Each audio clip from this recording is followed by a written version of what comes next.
I think that Aubrey Mayor has done an amazing job and has shown extraordinary persistence and ingenuity in working out a scheme of this kind, and I very much admire him for it. Above all, he's laid out a kind of intellectual and legal framework, which is what you need if you're going to set global arrangements in place. It is not the time for half measures or quarter measures or fiddling with the problem. It's important to lay out the principles and then see how they should best be interpreted to give effect to a common human problem. We only have maybe 1 to 2 decades to really tackle emissions.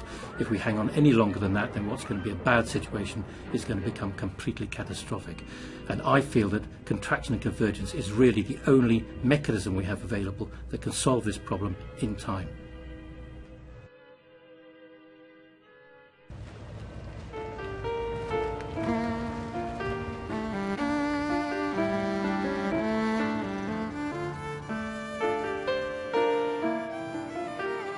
Aubrey is the director of the Global Commerce Institute.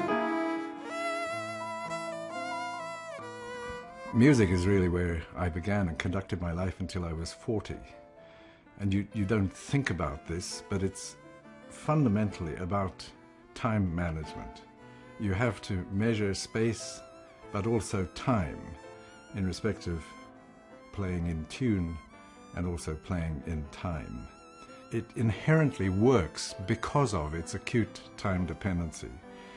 The climate change problem so far has remained unaddressed in a realistic manner because primarily the policy that has been brought to bear on it is seen as economic. We have in effect what you can call the double jeopardy of climate change.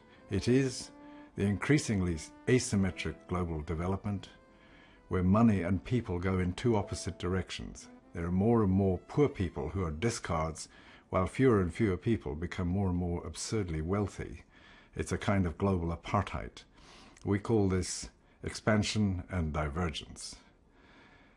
It grows on average at 3% per annum and has done for several decades, at least since the Second World War. The other problem, the other part of the double jeopardy, is the fact that the rate of damages caused by climate change against what the insurers called uninsured economic losses due to climate change is going at twice that rate. In other words, it's going at 6% per annum. Albeit from a lower base, it's only a matter of time before the rate of damages overwhelms the economy with all its asymmetries and makes all our future efforts completely irrelevant. I think Aubrey is a good gentleman because he has really been on this issue for years, donkey years, and he's not giving up. And he has the stamina. I think if we were all of us like Aubrey, we would have achieved very high levels. Unfortunately, not many of us have been that strong.